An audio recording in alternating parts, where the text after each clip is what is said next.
कालभैरवाष्टकम्। देवराजसेव्यमान पावनात्रिपङ्कजं व्यालयज्ञसूत्रमिन्दुशेखरं कृपाकरं नारदादियोगिवृन्दवन्दितं दिगम्बरं काशिकापुरादिनाथ कालभैरवं भजे।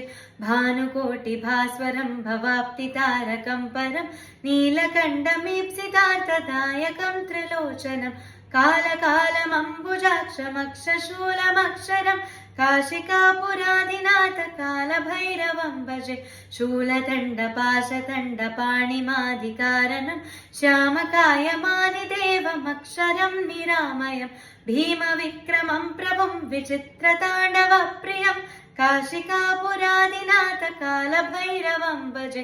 भुक्तिमुक्तिदायकं प्रशस्तचारुविग्रहं भक्तवत्सलं स्थितं समस्तलोकविग्रहं विनिक्मनन्मनोकरेम किङ्किणीलसत्कटिं काशिकापुरादिनाथ कालभैरवं भजे।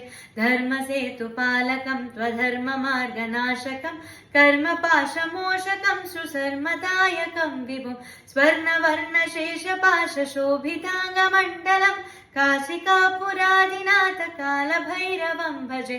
रत्नपादुका प्रमाभिरामपाययुग्मकं नित्यमद्वितीयमिष्टदैवतं निरञ्जनं मृत्युदर्पनाशनं करालदं श्रमोक्षणं काशिकापुरादिनाथ कालभैरवं भजे।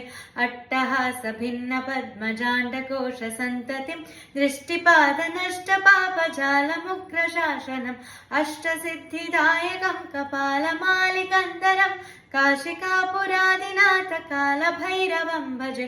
भूतसङ्घनायकं विशालकीर्तिदायकं काशीवासलोकपुण्यपापशोधकं विभुं नीतिमार्गकोविदं पुरातनं जगत्पतिं काशिकापुरादिनाथ कालभैरवं भजे।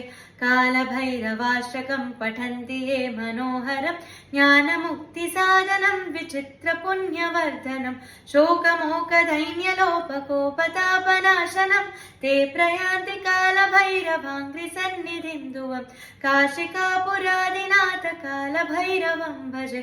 काशिकापुरादिनाथ कालभैरवं भजे। कालभैरवं भजे। कालभैरवं भजे। ॐ